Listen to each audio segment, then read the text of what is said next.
Why do some ideas succeed while others fail to take off? According to an award-winning economist, it all comes down to the idea can catch something that catches on in a small group or do the same in a much larger one.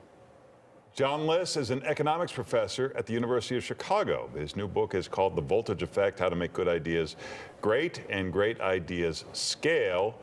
And John Lyft joins us live. Good morning. Hey, thanks so much for having me. Well, you know, I think one of the things we'd also like to talk to you about is quitting. A lot of people in the past couple of years said, you know, I'd like to quit. If only I had a great idea. Help us get started. Sure. The way I think about ideas is, first of all, they have to have 5 key features. And those 5 key features essentially start with, does the idea have voltage? And an example that I talk about in the book is one with McDonald's. So you might remember back in the 1990s when they rolled out a sandwich called the Arch Deluxe.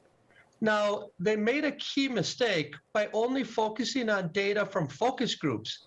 These were groups of people who agreed to sample the burger. Now, McDonald's took those data and thought that the data would be representative of the population at large. And it ended up being a colossal failure because they didn't understand that that was a select group of people. Let's talk about quitting. That's such a big, people keep hearing, oh, I'm going to quit. You know, this is the thing. The Americans are quitting their jobs in record numbers. Do they all have backup plans, or did they all come up with some great idea that they can sit on their couch? When do you know it's a good time to quit? No, it's a good question. So first of all, the science shows us that we don't quit enough. That is, for example, we stick too long to our current job. In my book, I talk about a few explanations. A key reason is that quitting is perhaps the most repugnant word in society today. If we would have just called it a pivot or called an audible, I think people would quit more. Yeah, because psychologically you feel like you're a failure in some ways. 100%. And the other reason is completely our fault. Our fault because we tend to neglect the opportunity cost of our time. Now, that's a lot of economist, but what I mean by that is when we work at one job, for example, we tend to ignore that when we're working there, that we're foregoing other opportunities that we could be working at elsewhere. Yeah, and one of the tips says, you know, sometimes we have a job and it requires skills that maybe we're not great at, and some of the things that we are great at aren't being put to use. Is that so? How do you resolve that issue? No, Larry, you're exactly right. So that's in economist, that's called comparative advantage.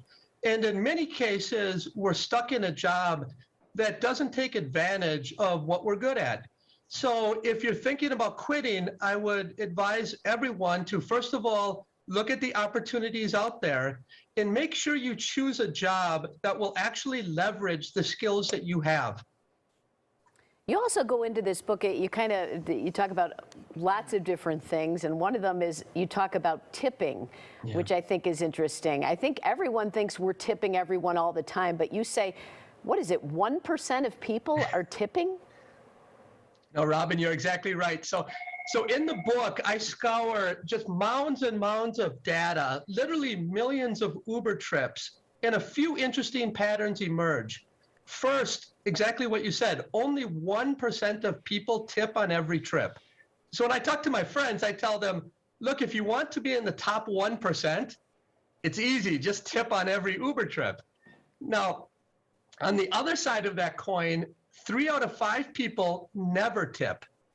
Now, these numbers were surprising given the fact that when you look at tipping for traditional cabs or cabbies, nearly everyone tips, and it's usually about 10 to 20% of the fare.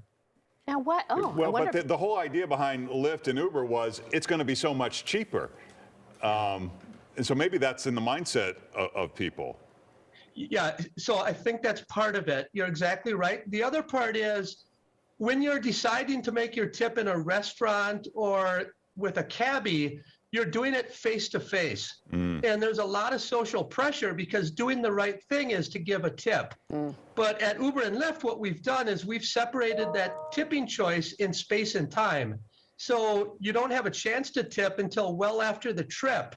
and you no longer have the social pressure of facing the particular driver. Well, for more, you can check out voltageeffect.com or follow John List on social media. John, thanks for being with us. Thanks, John. Thanks so much for having me, and I can't wait to come back. All right.